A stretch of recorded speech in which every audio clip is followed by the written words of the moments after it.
Bonjour à tous, cette saison, notre direct a décidé parfois de prendre un peu de champ, de recul avec l'actualité chaude pour s'intéresser à des personnalités qui font la ville. On va essayer de sonder leurs motivations, leurs aspirations. Et pour commencer cet exercice, on avait envie d'accueillir Pascal Blache. Bonjour. Bonjour. Alors vous êtes maire du 6e arrondissement. Il n'y a que 2 maires d'opposition à Lyon. Dans le 2e, Denis Bruluquier et vous. Vous n'êtes pas encarté, mais vous revendiquez de droite.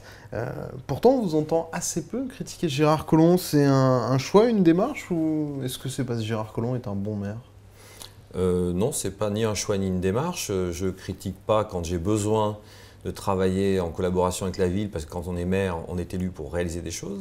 Donc là, je cherche plutôt à trouver des consensus et des solutions. Après, quand ça me plaît pas ou que je pense que c'est pas bon, je le dis, notamment sur le C3, c'est ce que j'ai fait. Vous avez aussi dit la PPI, c'est très bien, ça me va. C'est quand même un acte fort, la PPI. Il y a beaucoup de gens à droite qui en étaient mécontents. Ça a été compliqué pour vous de dire oui, c'est très bien?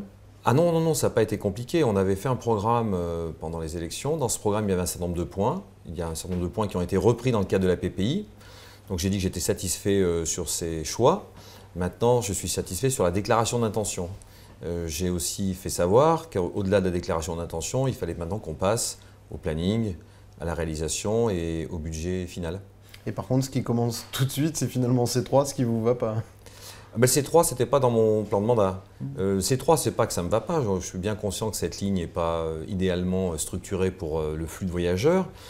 Sauf qu'aujourd'hui, voilà, il y a eu une enquête publique qui a été prolongée dans le cadre du C3 parce qu'il y avait beaucoup de personnes qui venaient amender ou qui venaient donner leur avis. Et donc le commissaire enquêteur a donné ses résultats de cette enquête en signifiant aussi que la meilleure solution serait le tramway. Donc moi je trouve que 55 millions d'argent public annoncés pour régler un objectif de 10 minutes de gain de trajet sur l'ensemble de la ligne, c'est beaucoup d'investissement pour un objectif assez faible et pour un objectif à court terme, puisqu'on sera obligé, d'après l'enquête, je ne suis pas un spécialiste, de modifier cette ligne à horizon 5-6 ans. Bon, ça règle le problème sur Villeurbanne, peut-être pas sur Lyon, mais au moins c'est le sentiment une que j'ai. partie de C3 est... Non, je pense qu'à Villeurbanne, le maire de Villeurbanne a l'air content, très heureux. D'ailleurs, beaucoup sont allés faire des dépositions dans les cahiers de Villeurbanne pour montrer qu'ils étaient très contents de cette ligne. Moi, je suis le maire du 6e arrondissement. Donc, ce qui m'intéresse, c'est l'impact que ça va provoquer sur l'arrondissement, entre le quai et la limite avec Villeurbanne. Au-delà du fait que ce soit coûteux et sans doute court terme, ça a aussi un certain nombre d'impacts collatéraux au niveau des commerces, au niveau de la voirie, au niveau de la vie de cet axe. Donc, voilà. Enfin, un tramway, ça aurait été pire. Quand vous parlez aux commerçants d'un tramway, généralement, pour eux, c'est un cauchemar, c'est des années de travaux, c'est du chiffre d'affaires qui s'effondre, ça n'aurait pas forcément été beaucoup mieux. Surtout qu'il y a la difficulté, après, bon, vous êtes vous maire du 6e, mais de le faire passer en presqu'île. C'est pas la solution miracle. Je ne sais pas, moi je ne suis pas un spécialiste du transport. Je dis juste que cette solution, aujourd'hui, n'est pas la bonne. Pour des raisons de coût, pour des raisons d'impact, pour des raisons d'objectifs. Voilà, donc je me dis, tiens, c'est surprenant qu'on veuille faire ça si vite. Effectivement, ça peut être un intérêt pour la mairie de Villeurbanne, plus que pour le centre-ville. Revenons à vous. C'est quoi vos ambitions? Vous avez lancé votre parti politique, qui est ce qu'on appelle dans le jargon un micro-parti, pour fédérer autour de vous des gens qui auraient envie d'aller dans la même direction que vous. Vous pensez à quoi? Vous pensez à 2020, aux prochaines municipales? Non, déjà, ce n'est pas un parti politique. C'est une association qui a vocation à attirer des personnalités du monde civil, que je connais, parce que c'est mon univers, et qui ont envie de participer à, allez, on va faire simple, l'audit de tout ce qui s'est passé dans la métropole en termes d'aménagement du territoire, enfin dans toutes les thématiques, et qui ont envie de participer. Donc ça a été relayé par la presse, pas moi qui ai dit que c'était un parti politique. Il se trouve qu'il y a une structure de micro-parti associée pour des problèmes d'adhésion, mais ce n'est pas un parti, c'est bien une association, c'est plus un think tank organisé. Généralement, quand on veut être à la tête d'un think tank, c'est qu'on a envie d'en faire quelque chose. Bâtir un programme, c'est pour être candidat. Je ne suis pas dans cette démarche. Moi, je suis depuis 30 ans chef d'entreprise. J'ai été dans le monde associatif. Ce qui m'intéresse, c'est de faire des choses qui sont fondées, utiles, efficaces. Donc moi, je suis maire du 6e arrondissement, je travaille pour mon arrondissement. J'ai été élu pour ça. Est-ce que vous pensez à autre chose? Aujourd'hui, je pense à rien. Je pense juste qu'aujourd'hui, Gérard Collomb a préempté la ville de Lyon et la métropole. Il l'a fait de manière intelligente, notamment vis-à-vis du monde économique. Vous connaissez bien. Je connais bien. Et d'ailleurs, j'ai dit à Gérard Collomb, je connais plus de monde sur votre comité de soutien issu du monde économique que dans mon propre groupe politique. C'est surprenant.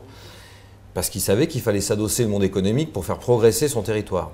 Bon, voilà, aujourd'hui, on est un peu... Moi, d'abord, je n'étais pas dans le jeu politique.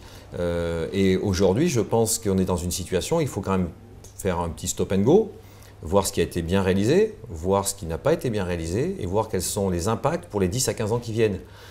Je suis sollicité par des gens qui m'en parlent, donc je m'intéresse au sujet, et ce n'est pas pour ça que je suis candidat à quoi que ce soit. Je ne sais pas ce qui se passera. Aujourd'hui, moi, ce qui est important pour moi, c'est que je pense qu'il faut faire le job d'abord, réfléchir d'abord, et on verra bien qui émerge de tout ça. Et de toute façon, je n'émergerai pas tout seul, et ce n'est pas mon objectif aujourd'hui. Merci beaucoup, on arrive à la fin de l'émission pour la partie TLM, mais la suite continue sur leoncapital.fr. L'entretien continue donc sur leoncapital.fr et TLM. Est-ce que vous aviez prévenu Michel Havard de vos intentions, de votre envie de lancer une association, un think tank qui pourrait devenir autre chose un jour? J'en avais parlé à certains, mais j'ai prévenu personne parce que mon idée, c'était pas de lancer ça maintenant, puisqu'on avait vocation à lancer cette association qui va prendre du temps assez tôt parce que c'est long. Hein, le monde civil ne raisonne pas comme le monde politique en termes d'élection. En 2016, on est aujourd'hui mobilisé dans l'élection régionale. On soutient Laurent Wauquiez. Je pense que c'est un très bon candidat, le meilleur. Et j'espère bien qu'on va gagner. Je sens que la campagne est bien lancée. Donc je n'avais pas vocation à parler de tout ça, puisque je voulais justement pas en parler avant 2016. Les médias, nous, Lyon Capital, les premiers, on dit souvent, voilà, Pascal Blache, il a peut-être envie d'autre chose, il peut avoir le profil pour incarner cette droite lyonnaise qui se cherche depuis longtemps. C'est un défi que vous aimeriez relever un jour ? Très honnêtement, vous allez dire que je suis fuyant. Très sincèrement, ce n'est pas mon objectif. Je vais le dire alors. Voilà. Non, mais aujourd'hui, si chaque fois que je fais quelque chose, une opération sur la propreté, qui est un peu nouvelle, je crée une association à vocation société civile, plutôt entreprise, chaque fois on pense que je vais être candidat en 2020, c'est loin. Je pense juste qu'aujourd'hui, la droite lyonnaise a besoin de se reconstruire par le fond, par des projets, et puis on verra bien à qui ça sert. Ça servira peut-être à Michel Havard s'il est candidat en 2020, ça peut servir aux députés qui vont se présenter aux législatives, ça peut servir à tout le monde. Moi, ce que j'aime, c'est être acteur de la situation dans laquelle je suis. Après, on verra bien. Mais vous pensez réellement que les gens qui s'intéressent à la politique se disent ah oui, Pascal Blache n'a pas d'ambition, il fait juste les choses comme ça, au feeling. Moi, je fais beaucoup. La politique est un monde quand même qui obéit à certaines règles, à des plans de carrière, c'est tout un processus, tout un cheminement avant d'être candidat un jour. Et vous, c'est finalement ce chemin-là que vous empruntez aujourd'hui, sans le dire, mais globalement, vous construisez petit à petit pour être en situation un jour. Moi, je n'ai pas de plan de carrière parce que je suis arrivé en politique sans vraiment l'avoir prévu. Donc voilà. J'ai appris, parce qu'il y avait une courbe d'apprentissage. C'est compliqué, notre maire d'arrondissement, il y a de nombreux sujets. Je peux comprendre que les gens se posent des questions parce que je fais des choses en fait. Hein, et chaque fois que je fais quelque chose, je ne dis pas c'est de la politique pour un mandat. Voilà, donc aujourd'hui, je fais mon chemin, je ne m'interdis rien. Mais je ne suis positionné sur rien, je n'ai pas de plan, je ne sais pas encore, c'est trop tôt.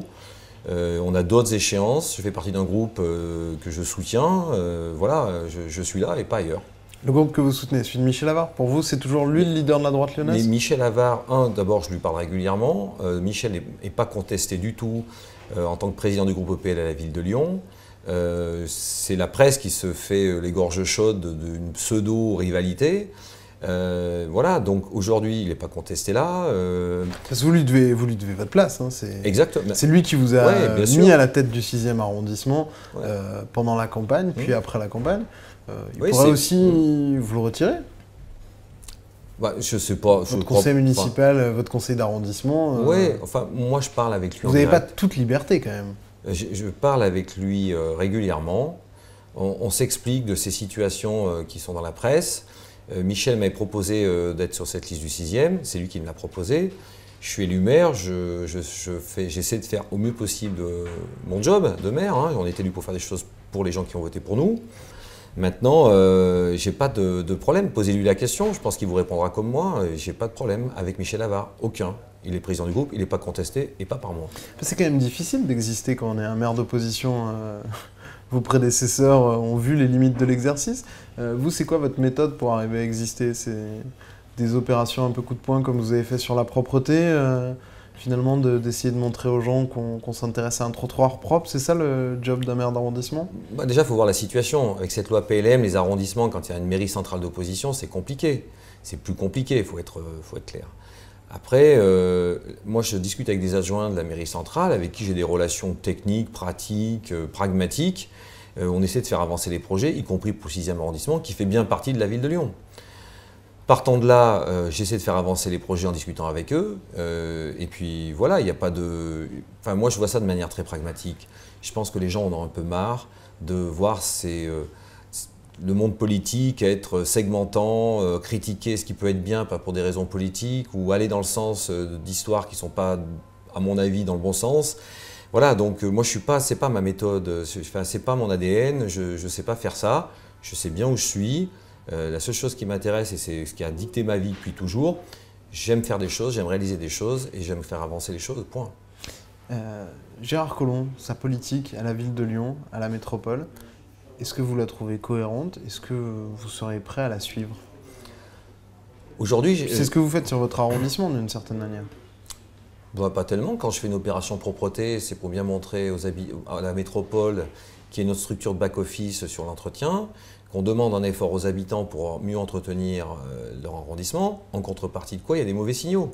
On nous donne des mauvais signaux parce qu'on ne ferme plus les parcs et jardins le soir, donc ça se salit la nuit. On supprime des bennes de récupération Place de l'Europe pour des économies de bout de chandelle.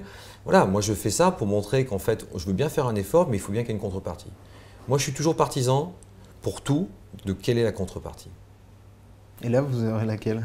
Ah ben, la contrepartie, c'est que je suis en relation avec le responsable là, de la voirie de la métropole. Il trouve que l'action est intéressante et en discutant, ben, on obtient plus de concertation sur les sites à nettoyer. Voilà, et donc on obtient des résultats. Et pour finir, un point qui nous intéressait, c'était le musée Guimet qui pourrait devenir l'atelier de la Maison de la Danse. C'était un projet présenté par Gérard Collomb lors de la PPI, du plan de mandat. C'était assez vague. Aujourd'hui, vous en savez plus? Est-ce que ce sera un lieu qui accueillera du public? Quand sera-t-il ouvert? Qu'est-ce qu'il va y avoir dedans? Moi, ce qui m'intéressait, ce musée Guimet est fermé depuis 8 ans. Il se dégrade.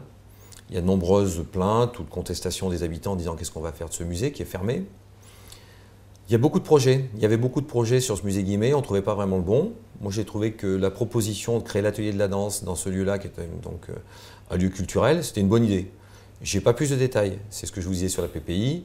C'est une déclaration d'intention. La directrice de la Maison de la Danse est enchantée de ce choix. Maintenant, il faut que ça se fasse, il faut que ça se réalise. Merci beaucoup d'avoir répondu à notre invitation et à certaines de nos questions, pas toutes, mais l'avenir y répondra peut-être. Oh, j'ai répondu, merci. Merci beaucoup. Et nous, on se retrouve demain pour une nouvelle édition. Au revoir.